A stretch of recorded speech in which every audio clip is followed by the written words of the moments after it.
Thank you for joining this next installment in our Frontline Leadership Professional Development Guest Speaker Series. Today's event is hosted by our Panasonic Veterans Business Impact Group.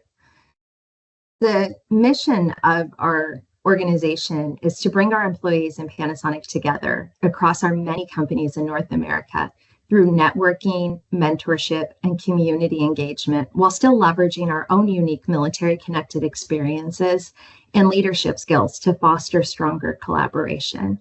Further, to recognize our Panasonic employee veterans alongside the family and friends of our military veterans who support and encourage one another through our shared experiences. The Veterans Group is open to all Panasonic employees interested in joining our ranks. Also, if you are a United States military veteran, please reach out to us to self-identify. We'll display the email address at the end of this presentation. Next slide, please. Please allow me to take a moment to introduce the many individuals who lead and contribute to the Veterans Business Impact Group at Panasonic. First, our core leadership team members. On the left, Joe Howry is the executive sponsor of the Veterans Business Impact Group for our Panasonic companies in North America. Joe is a graduate of West Point, and then he served in the United States Air Force for several years. Joe is currently the Vice President of Supply Chain at Panasonic North America. Joe's guidance has allowed our organization to grow substantially under his leadership and direction. Next, on the right, is Jared Derensberg, who is the Vice President of the Veterans Business Impact Group. Jared is a former United States Marine who not only served multiple combat tours, but also, upon exiting the Corps, carried on working overseas as an employee of the U.S. State Department. Jared has been with Panasonic Connect for over a decade now, having originally entered his role there through a special veteran recruitment initiative. Jared serves as a passionate advocate within Panasonic for our veteran talent community. My name is Chérie Johnston. I've served as the president of the Veterans Business Impact Group for 2 years now, and I previously led the Panasonic Avionics Impact Group for over a year. I've been with Panasonic Avionics for 11 years. I'm not personally a U.S. military veteran. My father, my spouse, and my father-in-law were all United States Marines. For the past 15 years, I've led an all-volunteer nonprofit organization as its CEO, serving U.S. military families. And finally, for 6 years, I've served as a community partner to the United States Army. Next slide, please. Rick Fry is a former United States Marine as well, who served in the 1990s. Rick also works at Panasonic Avionics with me. Currently, Rick is serving as the treasurer for the Veterans Business Impact Group. Next slide, please. Our Veterans Group here at Panasonic continues to experience tremendous growth. Individually at each of our Panasonic companies, we also have a separate veterans leadership team, taking a moment to recognize the time, talent, and efforts of Clint McElfish, Jillian Hall, Alex Smith, Robert Castillo, and Scott Hall. Thank you. Next slide, please. Further within our leadership ranks, thank you also to Joseph Stewart, Eric Adorno, Alex Taylor, and Marquita North. Again, a tremendous thank you for their involvement in making each program a success. Next slide, please. Since our Frontline Leadership Professional Development Series first began, we have connected with and interviewed several phenomenal American leaders. Our team would like to take a moment to recognize our prior guests' contributions to our collective thought leadership here at Panasonic. Our inaugural interview was with Marine Corps General Marcus Annabelli, live from NATO, followed by Marine Corps Sergeant Major Michael Mack, former White House U.S. National Security Council member Dr. Mir Sadat, who was also in the United States Navy, Air Force Colonel Bob Hotchkiss, and General David Petraeus. Next slide, please. And then from left to right, U.S. Army Special Forces Lieutenant Colonel Johan Hindert, U.S. Navy Rear Admiral Jerry Clusen, Panasonic's very own Jared Derensberg on the bottom right there, U.S. Army Lieutenant General Mike Howard, who gave an interview live from UCOM, Panasonic's very own Staff Sergeant Amy Zahn, Marine Corps Staff Sergeant and Dr. Lucas Dyer on the bottom left, and bottom center is U.S. Army Colonel John Agoglia. Next slide, please. and more recently, Colonel Mike Corrado, and our upcoming next guest, who will be Air Force Lieutenant Colonel Walter Fuss. Again, a special thank you to all of our distinguished prior guests. Next slide, please. There is a saying in the United States Marine Corps that there are no ex-U.S. Marines, there only exist former U.S. Marines. When an individual earns the title of United States Marine, it's a title that they've earned for life. My father served in the Marine Corps. He had dropped out of high school and enlisted when he was 17 years old. Once he had completed his service, he moved forward into his career. My father had not only a lifetime of incredible personal achievements, but also a lifetime of demonstrating how to give back to all of those around him. I recall one instance where we went to a football game to see the Raiders play in Los Angeles, and while all of the other families were tailgating and having parties, my father was actually going around to all of the homeless, passing out sandwiches that he had prepared to bring into Los Angeles and hand out. Many of those were to homeless U.S. veterans. The more I witnessed my father's demonstration of giving back to his country and then others in need, the more I learned through example what those real leadership attributes look like. And so through all of the interviews that we've conducted in our Frontline series, one thing I've seen evidence most is that the leaders do not just espouse their values, they actually live them every single day, whether they're being recognized publicly for it or not. The military has another saying, once a Marine for life. So when I first met Sergeant Major Mayo and learned more about her 3-decade-long career, which she'll share with you about, she was a woman in college who volunteered to serve our nation during the Cold War, when very few women actually served in the U.S. military, let alone choosing the most notoriously challenging branch to join. And beyond the countless deployments she experienced, even combat tours, she showed up for our nation every single day. Today, Sergeant Major Mayo is the mother of a Marine Corps officer and the mother-in-law of another U.S. Marine. She embodies, to me, all of the finest things about the Corps that I first learned to love in my father's own example of character, which is honor, courage, and commitment. To me, Sergeant Major Mayo is a true role model, and just through her personal sacrifices, she is leading the pathway for future generations of Americans, including women, to follow. Next slide, please. Today's interview is entitled Leading with Grace and Grit. Each interview that we've conducted so far, we've given it a specific title for the event, which actually reflected the guest speaker's individual leadership style. In this case, we selected Leading with Grit as the name of this event because it embodies the spirit of Sergeant Major Yolanda Mayo. As I have personally lived with the Marine Corps myself and aboard a military installation, I've witnessed firsthand how mentally and physically strong a human being must be in order to succeed within this specific branch of the service. Sergeant Major Mayo actually served 32 years in the toughest military branch on our planet. She reached the highest enlisted rank possible that a United States Marine can achieve. And yet, even after returning her a well-deserved retirement, Sergeant Major Mayo is still working for the Marine Corps today as a civilian. Plus, she's using her talents to serve countless other veteran causes. She has appeared actually in beauty pageants, supporting her fellow female veterans to overcome life after service challenges they might face, such as homelessness. And thus, she's demonstrated her leadership through her grace. Next slide, please. I will now turn it over to the Sergeant Major. Ma'am, will you please honor us with sharing about your life and your special, unique career journey? Well, thank you so much for that wonderful introduction. When you listen to your life explained by somebody else, I was actually sitting thinking, wow, was that really me? But thank you so much. I guess a little bit about me. I didn't really take the normal route through the active duty force into the Marine Corps. As she said, I was a college girl. I was actually a sorority girl. I was in Phi Mu at Central Michigan University. Now, I had always in the background had in my heart, a true love for my country. My father was Army Airborne Special Forces.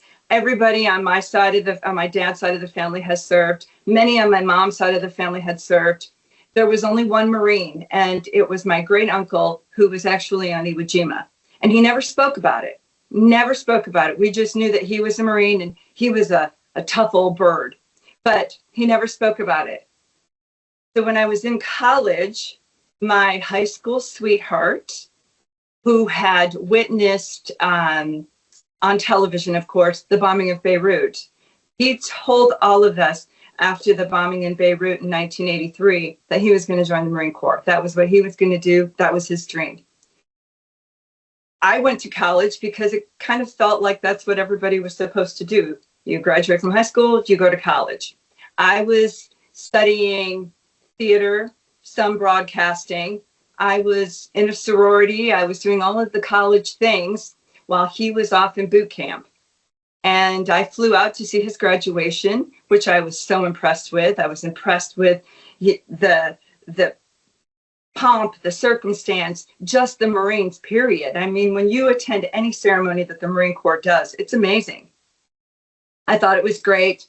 I left, went back to school, and he proceeded on his route into the Marine Corps, to his schools and such. Then he was attached to a unit in Michigan, a reserve unit in Lansing, Michigan. So it is my sophomore year, and he asked me to go to the Marine Corps Ball, November 10th, 1985. I remember that day well because that day changed my life. When I attended the Marine Corps Ball, something happened to me there. I watched all of these Marines. I saw the look in their eyes. I heard their stories. I saw the ceremony. I saw everything that they were about, and I heard their history. And it dawned on me, this is what I want to do. I had been spinning my wheels in college thinking, I'm plodding along. And my parents kept telling me, hey, you need to take up something in college where you can get a real job, because they never thought I'd be able to get a job studying theater and broadcasting. And it dawned on me that the Marine Corps was a very good job. I enlisted on Christmas Eve in 1985. And really, I don't think I ever looked back. My family wasn't all that thrilled about it, but I was gung-ho. I said, this is what I'm going to do. I can do it. And hearing people tell me I couldn't do it made me want to do it all that much more. Now, I wasn't scheduled to leave until August, and I think that's one of the only reasons my parents were accepting of it, is because they thought I would change my mind, because I've been changing my mind in college for the last 2 years. But my recruiter called me about the end of January 1986, and he said, hey, we have an opportunity for you. We can get you out early on the buddy program, but you'll have to leave in February. I withdrew from my classes, and I said, let's go. 2 weeks later, I was at Parris Island. And from that point on, I don't think I've ever looked back. And I approached boot camp. I think I approached the Marine Corps totally different. I mean, we all approach adversity and emotional turmoil, because it was emotional turmoil. It was physical turmoil too. I had no idea what I was headed into. But I approached it a little differently. I had to do what was right for me. I kind of approached it as another part in a play. This is a character. This is a character that I'm taking on. This is a character I'm building. And it wasn't until much later that I realized that the character was me. That's what I was building. And I graduated with meritoriously promoted to PFC and went to my school. I had lost my guarantee, which I didn't know was going to happen. I was guaranteed public affairs, and I lost my guarantee, and I ended up as an engineer. So I ended up at Courthouse Bay at Camp Lejeune. That's where I started my Marine Corps career, is right there at Camp Lejeune, and as an engineer. I graduated with honors from that school and went on to serve an engineer maintenance company, 2nd Maintenance Battalion, And I was good at the job. I didn't particularly like it, but I was good at it. I kept thinking, I just wanted to be public affairs. I just wanted to get there. I got to do a lot of things, though. When I was an engineer, is when I first deployed to Desert Shield, Desert Storm. So that was my first combat tour, and that was when they were first deploying females in force. And it was an interesting time for me. It was a very interesting time. I learned so much. I honestly never thought I would re-enlist the first time, let alone stay for 31 years. It's a little overwhelming when you think about it. So how did I get to where I am now as a sergeant major, a retired sergeant major? I'm not sure. I'm really not sure. I think that you focus the first 4 years that you do for any company, whether it be the Marine Corps or someplace else, you do it for that company. So I tell all my Marines, the first 4 are for the Corps. The second 4 are for you. And then after that, it's for your family. Because by that time, you are ready to start a family. So my second 4 years is when I deployed. I had met my husband first. We were married before I left on deployment. We had made the decision that only one of us would stay in.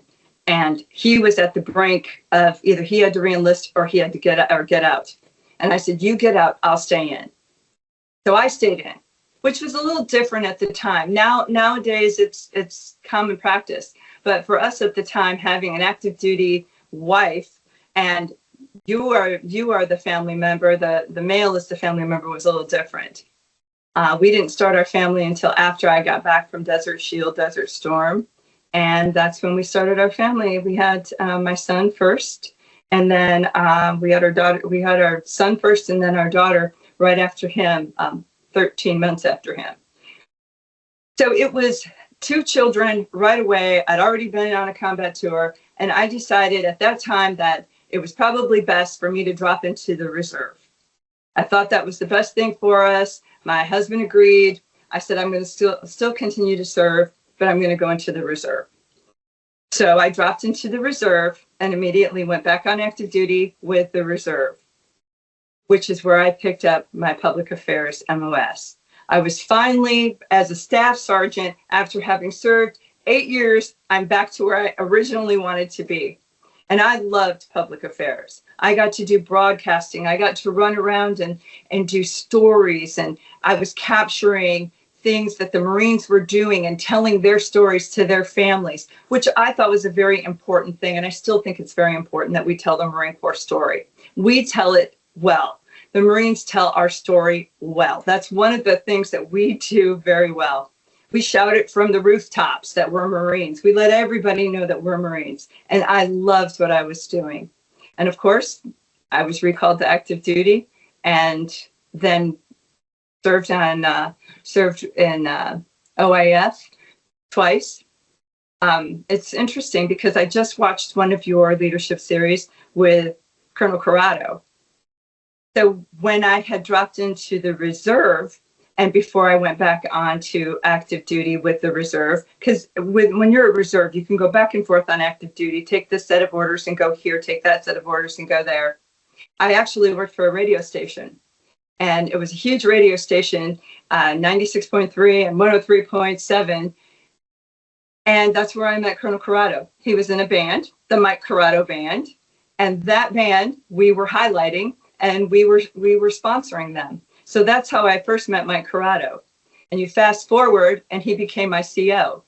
So that was interesting as I showed up and he looked at me and I looked at him, and we realized that we knew each other from the outside as well. But that created a lifelong friendship for us to the point where his song On My Watch Tonight was my daughter's and my son-in-law's first song for their wedding. And it was amazing. And he came and he performed it live for us. So that's what friends do. That's what Marines do for each other. You know, we never lose track of each other, even though he's now in Nashville, in Tennessee. I love hearing from him and love to see what he's doing. I love to see what all my Marines are doing. And my Marines will say this to you, and I say this as well. once you've served for me or with me, you're always my Marine. I'm always on the lookout for you. I always want to help you. I've served with the multinational forces in Baghdad in 2004. In 2003, I went through Task Force Tarawa, and we did the initial push into Iraq. I had the opportunity at that point to ride with Recon. Recon had never had a female riding with them, but I had given the vehicle that we had to our correspondents who were with the regimental combat team, and they needed the vehicle, so I gave it to them. My captain and I didn't have a vehicle to ride to the war in, so we were assigned to the convoy with Recon, and it was their first time with females, and I learned so much from them. They learned from us as well. They understood that a Marine is a Marine. We're a rifleman first. One of the best quotes that I have is, I had a gunny look at me when I was trying to get all my stuff on the vehicle, and he said, "What weapons do you have?" And I kind of pointed to my sidearm, and I said, "Well, I have a 9mm." And then he took another look at me as I've got my Nikon strapped across my back and I'm carrying a video camera over my shoulder. And he said, "And they say we're crazy." He said, "What's crazy is you thinking you're going into war carrying nothing but a camera." And I kind of liked that quote. I said, "Oh, so I am a crazy Marine. I love it." But they did teach me about some of their weapons, and they gave me an anti-tank weapon that they said, "This is yours. You got one shot. Make it count." So I enjoyed that. I got to learn from them, and just being with the Recon Marines was an incredible experience. It was an incredible experience for me. 2003, 2004, when I went back and I was in Baghdad, I was with AFN. I was the AFN News Bureau Chief for Baghdad, and I had multinational forces, which was the first time that I had actually worked with the multinational forces. And I had, sailors and soldiers and airmen working for me. And one of the things I learned along the way, and this is what we talk about with differing your leadership styles depending on who you're with, I couldn't treat them all like Marines. They're all service members, but the gunny who was also working for me, he reminded me, I had a female soldier come in front of me, and all I was asking for was a report on what stories we were doing. And she looked at me and burst out into tears. And I didn't know what to do. I was so shocked. I said, "Okay, stay right there." And I walked away, went to talk to the other gunny, and he told me, he said, "You can't treat them all like Marines. They're not all Marines. They're not going to respond the same way." That has always stuck with me. You can't treat every person that works for you the same way. Your leadership style has to change based on where you're at and who you're serving with. Whether it's civilian, whether it's military, you have to assess your environment and adapt yourself to the changing environment and who you're with. And I think that's one of the things that has been key for me throughout my career, is that I can adapt. So I change. I change based on where I'm at, who I'm with, what unit I'm with. And I've continued to do that as I retired from the uniform and hung up the uniform. I've told people, you never stop serving. You might take the uniform off, but you still serve. We still serve Marines. I work for Marine Corps Community Services, Camp Lejeune and New River Air Station, and I'm the Deputy Operations Officer there, and I have the opportunity to do some of the most fantastic things for our Marines and sailors. With Marine Corps Community Services, we cover everything from babies to burritos. We do it all. What I do is special events. So I have the opportunity to bring something to them and make them smile, to take a little bit of stress out of their life. And if I can take a little stress out of a service member's life and make them smile and make their family happy, that's all I can do. That's all. That's a good job for me.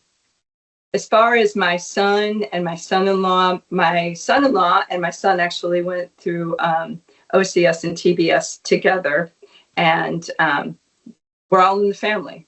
My husband's a Marine, my son's a Marine, my son-in-law's a Marine. My Marine Corps children now have Marine Corps children, and to watch them now, people ask me, what is your greatest thing that you've done as a Marine? Well, I can tell you, it's raising a Marine, because that's not easy. It's even now, 30 some odd years later, I can't believe that I'm already here. When I was standing there at my retirement, I was getting ready to give my son his sword. I wanted to do the passing of the sword. He had no idea I was going to do that. But everybody who had formed my platoon and everybody who was putting together my ceremony, they knew it was a surprise for him. It just felt so surreal. 31 years went by so quickly, and you focus on when you pick up a rank, you focus on the next rank immediately. So as a gunny, I was acting as a first sergeant should. As a first sergeant, I'm acting as a sergeant major should. You're always looking at that next step. You're always aiming that. You're always trying to just take care of Marines. That was the one thing that was steady for me throughout my Marine Corps career. Didn't matter what MOS I was, what job I had, I always took care of Marines. And I truly believe if you take care of the Marines, they'll take care of you. It was a great career. I loved it. And I love what I do now for the Marine Corps and what I do now for our veterans. I'm part of the VFW. And as Chérie said, yes, I was part of Miss Veteran America. Miss Veteran America is a sponsor of the Final Salute, which takes care of homeless female veterans. Homeless female veterans is the largest group of veteran homelessness. It's growing in leaps and bounds right now. It's the largest growing community. And what happens when we have a female veteran is many times we have, they're single parents. So we have children as well. So one of the things that we aim at is trying to find adequate housing for them where they're safe and their children can be safe as well. And that's near and dear to my heart. So no matter what I do with the Marine Corps Community Services, what I do from here on out, I just want to take care of our veterans and thank them. Because I don't care how long you've been in the service. I don't care what branch of service you've been in. If you have stood and raised your hand and said, I am here, I will sign the check, I will give my life for my brother or for you, you have to thank them. So if you have questions, I'm happy to answer anything. Oh, thank you so much. Thank you so much for sharing all of that. And I'm going to start and kick off with a few questions. And I had a few pre-planned ones, and you've kind of already answered one of them really well. It was in terms of, what was going on with your strategy of leadership, depending on who you were interacting with, especially as we'll see in a moment, some of the foreign nationals. Did you have the exact leadership strategy towards everybody, or, did you kind of customize that to when and where and how you were dealing with? And you answered that so well. My next question, Sergeant Major, you're literally retired from the toughest branch of the military in the entire world, which is dominated by males even today. And you not only served, like you said, 32 years, but also you retired at the highest enlisted rank of leadership, like the absolute top echelon of it. So you certainly dealt with every single complex circumstance that I feel could be offered, between physical, mental acumen tests to operating in those combat environments, as you referenced, which are life or death situations. Looking back across the span of your entire life, your career, and your accomplishments, what would you say or quantify about yourself that literally set you apart from the herd? I mean, there are people that go enlisted in the Marine Corps, but they don't necessarily through their careers rise to that very highest rank. I know my spouse, after 20 years, retired as a gunny, which is still not up to that sergeant major, that rank yet. So what did you do or practice, or why do you think that you had that kind of unique skill set to move forward where others may have aspired to it, but they failed? One of the things is I didn't give up. I didn't want to give up. I had a drive that was deep within me. No matter what I did, no, it doesn't matter what I was doing. I had this drive that I've got to get through this. I've got to take care of these Marines. And I focused on the mission. I didn't necessarily focus on myself. I focused on what we were doing, and focusing on what we were doing and doing the right thing and surrounding yourself with wonderful people. I think it's going to happen. So my path was right for me. It doesn't necessarily make it right for everybody. And I've told people this before. I went into the Marine Corps with no expectations.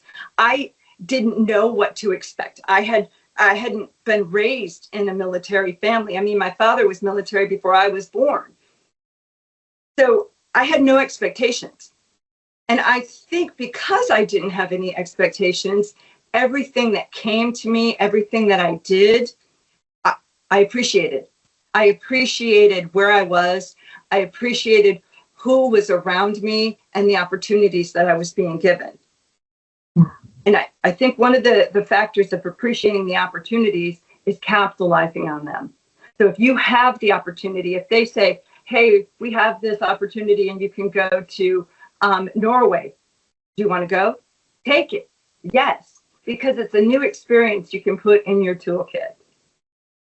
Yeah, that's so incredibly well said. I mean, it really, yeah, that's great advice. And I think there was, something in you definitely, that propelled you towards that success. But I think one of the most sage things that stuck with me when you were speaking was also that idea of you're performing for your next rank, right? You're actually showing up to work, with an expectation that you're going to do the job that's above you. And I mean, that is phenomenal advice. I've never heard that before. And I think, yeah, that's a great attitude and a great positive outlook of just no matter how tough things are, I'm going to show up and I'm going to deliver my best. And that best is at a higher level than is expected of you.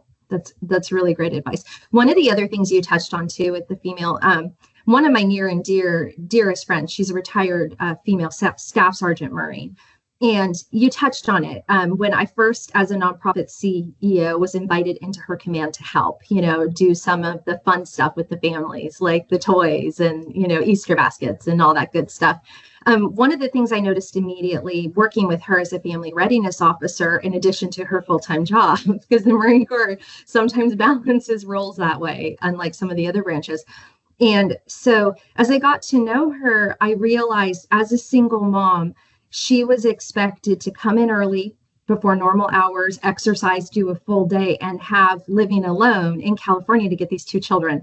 And so she was bringing the two children to basically have to sit in the office early morning while she got through her PT requirements. So she started her day and then she could take them to school because she didn't have that daycare. And that resonated with me. My son and I, joked when his father was recon was summer daycare that summer that he spent with his dad. He was part of the recon office that summer. And people laugh, and that would seem so unusual, I think, in the civilian world, but in the DoD, it's not. The families are there and they're part of the mission.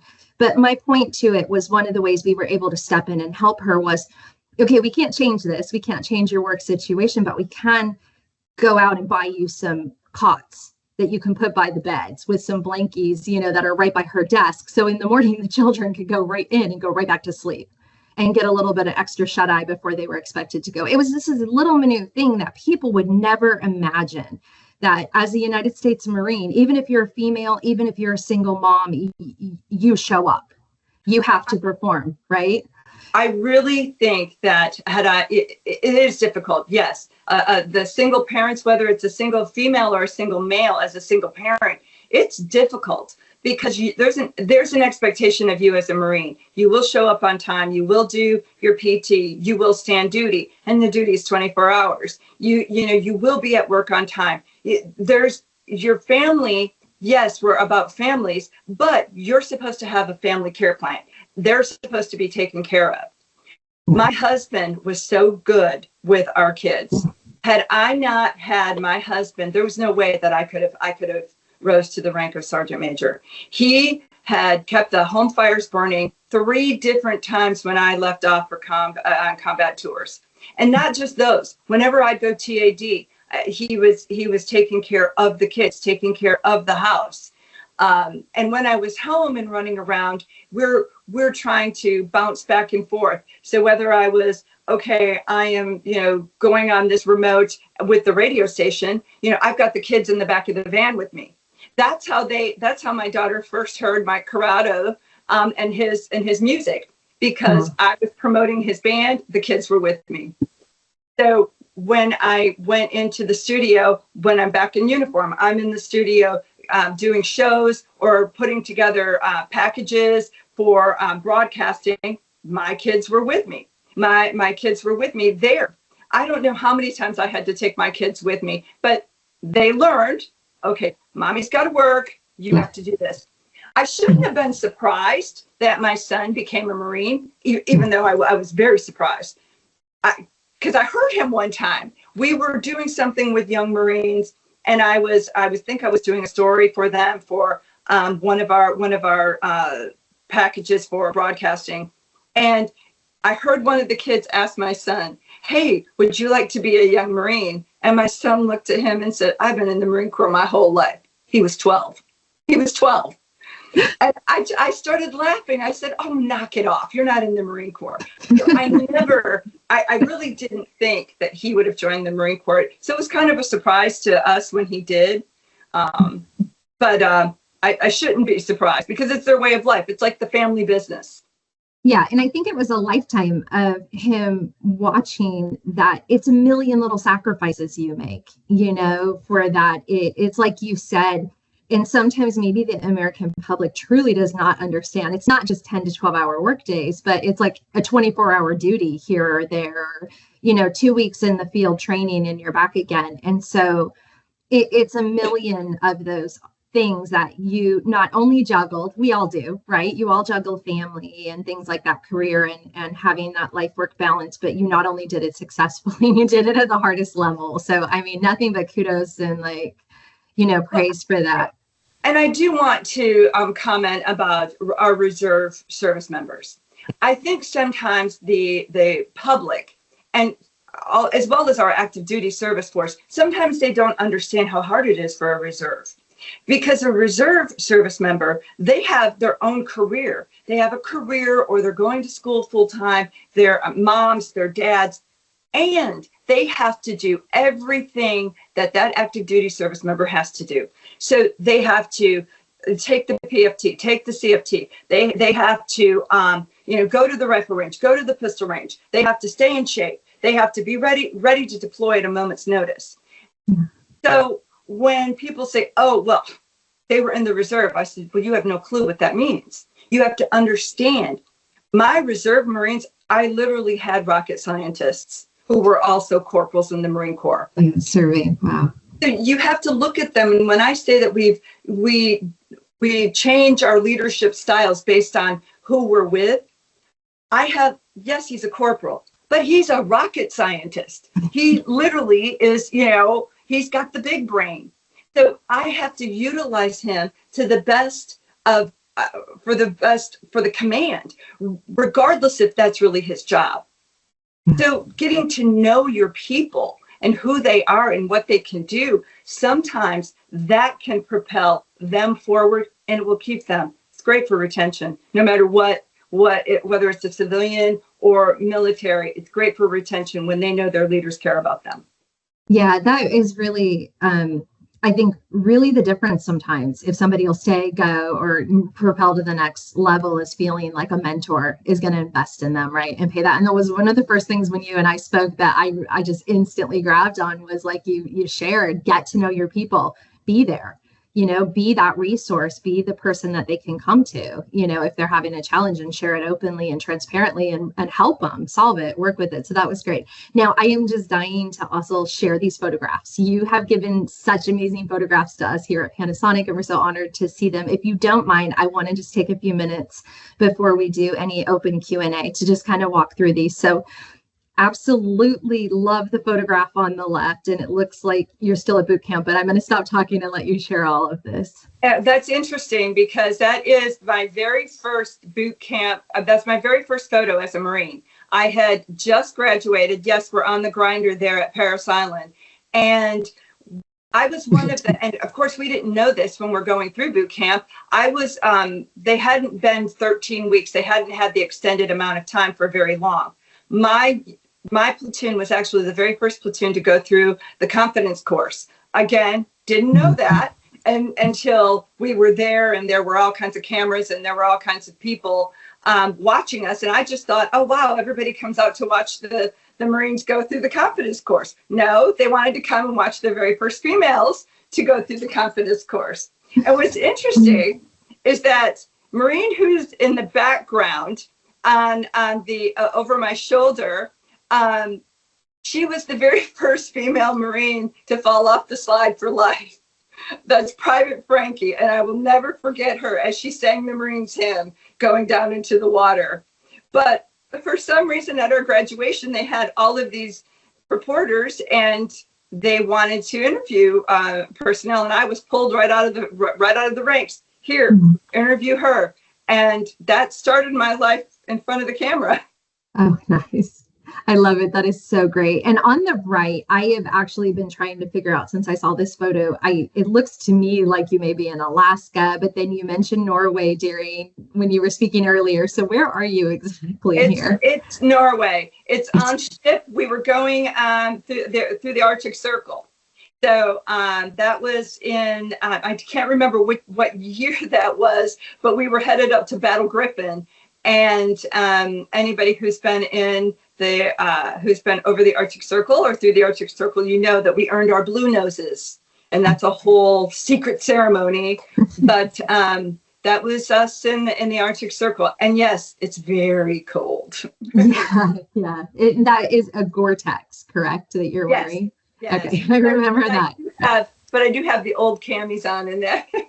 Nice. Oh, wow, that makes me look so old.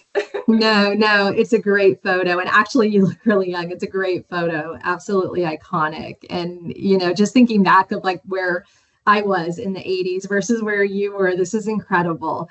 Okay, will you go to the next slide? Let's see. Thank you, Liz.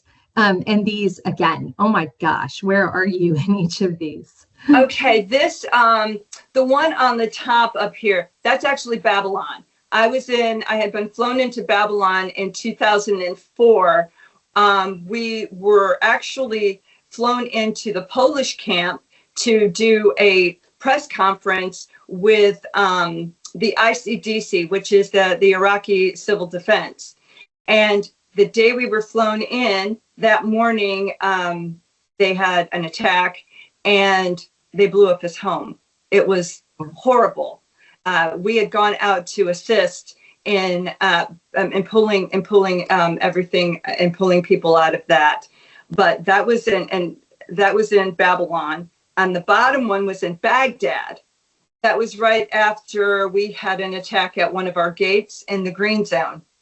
And we were getting ready. We were covering the event for AFN. And that was me arguing that I needed to get the shot. So please let me through. I was trying to talk my way into that. Yeah. And over here with this group, this was my group that I went in OIF 1. This is in 2003. That was my public affairs group that I went with. They're incredible. All of them are incredible right there. Those Marines, I'll never forget them. We had quite the time. That was actually in Camp Ryan, before we crossed the LOD, the line of departure, and headed into Iraq. Yeah, I think one of the things that, even though my spouse and I were divorced at the point he was in Iraq in 2005, we still had been able through a nonprofit to locate him a cooling vest. And so I point that out because I don't think you can necessarily tell this, but it's 120 degrees Oh, and you're yes. wearing all that gear, right? Yes. Yes. It was very hot. And actually, the one where I'm in Baghdad and talking to them, trying to get this story, that vest was one of the newer vests, and it was cooler, but it had the sappy plates, and the sappy plates were very heavy, very heavy. And then I swear this is why many of our service members today have back problems, is from those sappy plates. But that was there to protect us. Yeah. And the other one in 2003, we left so quickly. They packed us up and shipped us out so quickly. Those are the old style vests. Those did not have sappy plates. We hoped that those would protect us. Yeah. Those were the old style right there. Wow. That's just incredible. Yeah. And nothing like, I go into work, I grab my cup of coffee, I sit down at my desk and I work. It's like it's so incomprehensible to some of us that, you would be in these tough conditions, in danger, in the heat, and still have to perform your job and do it well. And people's lives depended on, getting there, to share what was going on and things like that, so that, everybody had a full picture of it. Can you go to the next slide, Liz? Thank you. And this one, just absolutely great. This is in Baghdad. This is when I was covering stories for AFN and for the Pentagon Channel. And when we went out into the public, I had a whole PSD with me that would take me out here. It was actually Blackwater who would take us out there and protect us when we were in town. But they asked us not to wear uniforms. Yes, I wondered. Because they didn't want to upset everybody. They asked us to be in civilian clothes. So some of us had civilian clothes. I think you'll see me, if you saw many pictures of me in Baghdad, I'm probably in the same clothes several times because I didn't have a lot of clothes there. But I had the opportunity. We wanted to tell the feel-good stories. So the story here was that we opened these schools, that we got the schools back open, and that the females were able to attend the schools. Now, male and female didn't attend school together. So on the one side, those, believe it or not, those are young females who are in high school, and they were just so, I don't know, they didn't know what to think of me. A lot of them wanted to touch my hair, and then a lot of them thought I was Iraqi. They said I looked Iraqi, and that was the first time I'd been told that. So they had no problem talking to me.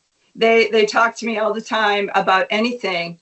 And then the young kids over on this side, I was at the boys' school, and then I was teaching them about the camera. They wanted to know how to work the camera.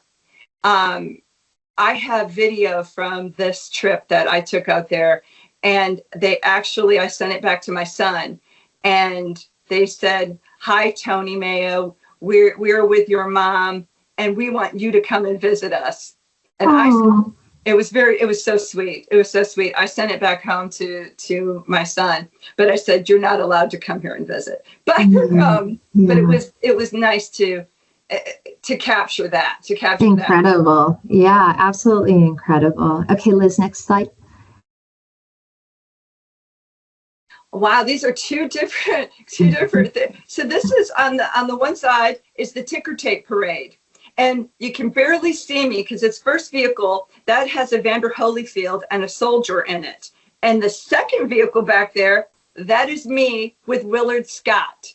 I was chosen to escort him through the ticker tape parade in New York City, which I've never been to one, and it was incredible. It was amazing. That was right after Desert Shield. That was when we were all coming back from Desert Shield, Desert Storm. Okay. Wow. It was, I sometimes until I see pictures, I don't realize all the opportunities that I've had and the things that I've had. Yeah.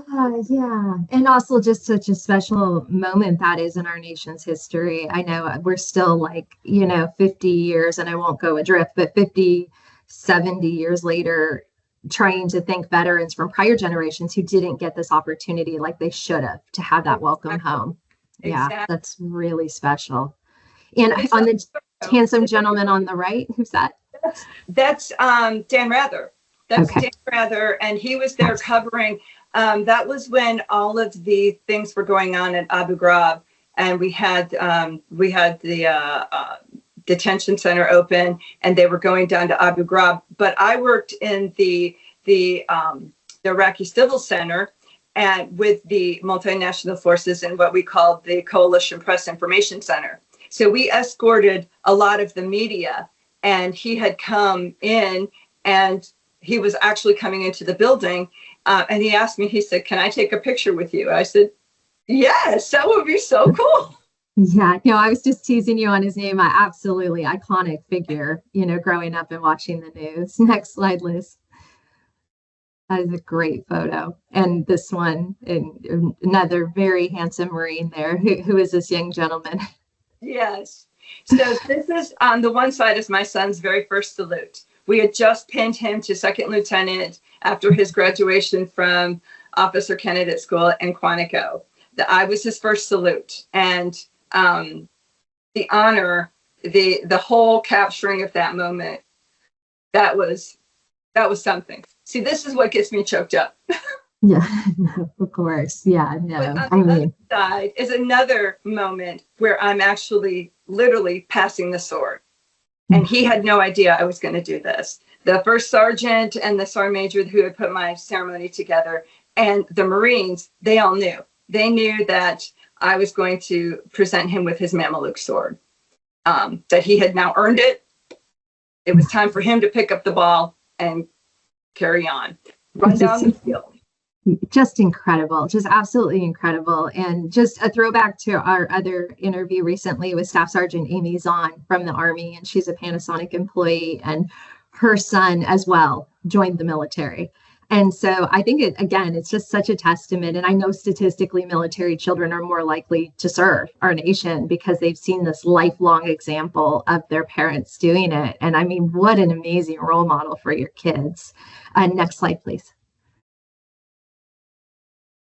Okay, so on the far left, will you share with us where that's at? On the far left, with the little girl, my left, right? Yes. So yeah. Sorry. That is actually my granddaughter, my son, who you just saw me rendering his first salute. This is his daughter. So we were at the museum, and this is just recently taken. That picture was just recently taken. The museum in Quantico asked for my uniform from Desert Shield, Desert Storm. They had seen some pictures of me, and I had a bunny rabbit. It was something my husband had sent to me in Desert Shield, Desert Storm, and they asked to have the bunny and my whole uniform. This is part of the display. It's going to be the new exhibit, the Modern Day Marine exhibit. However, when I was at the museum, I walked in, and the Major General, who is now, he's retired, Major General Lukeman, I served with him when he was at the 2nd Marine Division and I was at 2MEF. And he saw me walk in, and I hear Sergeant Major Mayo. And we got to talking, and I asked him when the exhibit was going to open, and he said, "Oh, soon." And I said, "Well, my uniform's in there." He said, "I know. Do you want to see it?" So this is my sneak preview of the exhibit. Wow. So we got to go in, and my granddaughter got to see it. And he said, "Stand right there. I want this picture." So that was the first time I saw my actual uniform in the museum. Oh, that's incredible. And I know that it's, I've heard through the Marine Corps community, it's generating a lot of excitement about this exhibit opening. I just had, as I shared with you, another sergeant major over this weekend that they were just really, really looking forward to it coming out. And it's such a neat part to be part of that actual history. I mean, it's not just our nation's history, but it's actually visually there, to be able to recognize for that. And I know we don't have a lot of time left, but I do want to get to one of the questions we've had from an audience member. So Jason said, "Thank you so much, Yolanda, for your inspiring talk and for sharing your journey. I've had a few younger friends exploring careers and have mentioned to me considering joining the military. Could you talk more about what characteristics one needs to join the military, and any advice I can pass along to these younger friends who are exploring careers?" I would say you have to have the want. You have to want to be a Marine, a soldier, a sailor, an airman, whichever branch of the service it is. You have to want it. Don't look at it as a job. Oh, what are they going to give me? What job am I going to get? Where am I going to go? You have to see the bigger picture. You're joining something bigger than yourself. So ask yourself that question internally. What do I want from this? If I want to be a Marine, if that's my answer, I want to be a Marine, that's all you need. And that's the same thing, whether it's a soldier, sailor, airman, ask yourself. Don't ask what they're going to give you. I mean, that's important later on down the road, but you have to have that desire to become that.